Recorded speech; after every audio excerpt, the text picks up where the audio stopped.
اللہ جب کسی سے ناراض ہوتا ہے رزق نہیں چھینتا، آب و دانہ بند نہیں کرتا، سورج کو حکم نہیں کرتا کہ اس کے آنگن میں روشنی نہیں پھیلانی، چاند کو نہیں روکتا کہ تیری کرنیں اس کے ویڑے میں نہیں پڑنی چاہیے، بلکہ اللہ جب کسی سے ناراض ہوتا ہے سجدوں کی توفیق چھین لیتا ہے۔ سجدوں کی توفیق چھن گئی تو پھر سمجھو اللہ ناراض ہے، اللہ راضی نہیں ہے۔ اور اگر سجدوں کی توفیق نصیب ہو جائے، کسی نے واصف علی واصف مرحوم سے پوچھا تھا کہ کیسے ہمیں پتا چلے گا کہ ہماری نماز قبول ہو گئی ہے، تو انہوں نے کہا تھا ایک نماز کے بعد دوسری عطا ہو جائے تو سمجھ لو پہلی قبول ہو گئی ہے۔ تو نمازوں کا نصیب ہونا یہ اللہ کی رضا اور اللہ کی خوشنودی کی دلیل ہے، اور سجدوں کی توفیق کا چھن جانا یہ اللہ کی ناراضگی کی دلیل ہے۔ میں اور آپ دیکھیں کہ ہم کہاں کھڑے۔ دیکھیے دولت تو کفار کو بھی ملتی ہے، اللہ دولت اسے بھی دیتا ہے جس سے راضی ہے، اسے بھی دیتا ہے جس سے نہیں راضی، لیکن سجدوں کی توفیق اسے ہی دیتا ہے جس پہ وہ راضی ہے۔ تو 5 گانا نماز شعار زندگی بنا لیجئے، نماز قضا نہ ہونے پائے۔ قیامت کے دن بے نمازی اس صف میں کھڑا ہوگا جس صف میں نمرود کھڑا ہوگا، جس صف میں حامان کھڑا ہوگا، قارون کھڑا ہوگا، شداد کھڑا ہوگا۔ مجھے بتائیے ہم میں سے کوئی یہ گوارہ کرتا ہے ہم اس صف میں کھڑے کر دیے جائیں جہاں دشمنان خدا کھڑے ہوں؟ آج کوئی نماز پڑھے یا نہ پڑھے، حشر کے دن حکم ہوگا کہ اللہ کے حضور سجدہ کرو۔ ہر کوئی سجدہ کرنا چاہے گا، جو نہیں پڑھتا وہ بھی کرنا چاہے گا، لیکن بے نمازی کی کمر اکڑ جائے گی، وہ آرزو رکھنے کے باوجود سجدہ نہیں کر پائے گا۔ قرآن بتاتا ہے کچھ لوگ جہنم کو دھکیلے جا رہے ہوں گے، انہیں کچھ لوگ پوچھیں گے ما سلککم فی سقر، تم جہنم کو کیوں جا رہے ہو، کیا ہوا تمہیں؟ تو وہ جواب میں کیا کہیں گے؟ لم نکو من المصلین، ہم نماز نہیں پڑھا کرتے تھے۔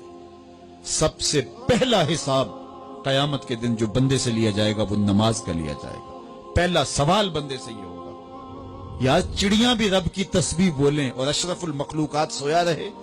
جب صبح کا وقت ہوتا ہے حشرات الارض بھی بلوں سے نکل کے رب کی تقدیس کے ترانے پڑھ رہے ہوتے ہیں، درختوں کی شاخوں پہ چڑیاں پرندے وہ بھی اللہ کی تقدیس کے ترانے پڑھ رہے ہوتے ہیں، حشرات الارض بھی اس کی تقدیس کے گیت گا رہے ہوتے ہیں، اور اشرف المخلوقات خراٹے لے رہا ہو۔ اس سے بڑی بد نصیبی کیا ہو سکتی ہے؟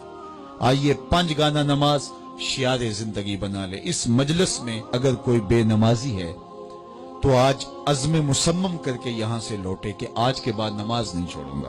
اور اگر آپ 5 گانا نماز کی عادت رکھتے ہیں تو آپ کو مبارک ہو، لیکن یہ عزم کر کے جائیے اپنے گھروں میں، اپنے اعزاء و اقرباء اور اپنے دوستوں میں اس زور سے تلقین اور تاکید کریں گے نماز کی کہ وہ پکے نمازی بن جائیں گے۔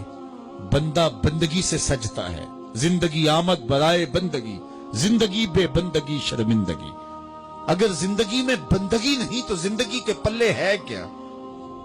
علماء نے لکھا ہے کہ یہ سارے درخت حالت قیام میں ہیں، چوپائے حالت رکوع میں ہیں، مینڈک تشہد میں ہیں، اور حشرات الارض سجدے میں ہیں، اور انسان اشرف المخلوقات ہے۔ اس کی عبادت میں درختوں کا قیام بھی رکھا گیا، اور رکوع بھی رکھے گئے، اور سجدے بھی رکھے گئے، اور قعدے بھی رکھے گئے، اس لیے تاکہ اس کی عبادت تمام مخلوقات کی عبادات کی جامع بن جائے۔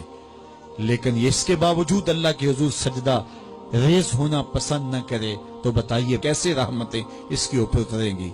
خوش نصیب تو وہ ہیں جو 5 گانا نماز ادا کرنے کے بعد تہجد بھی قضا نہیں ہونے دیتے، سجدوں سے اللہ کے حضور حاضری پیش کرتے ہیں۔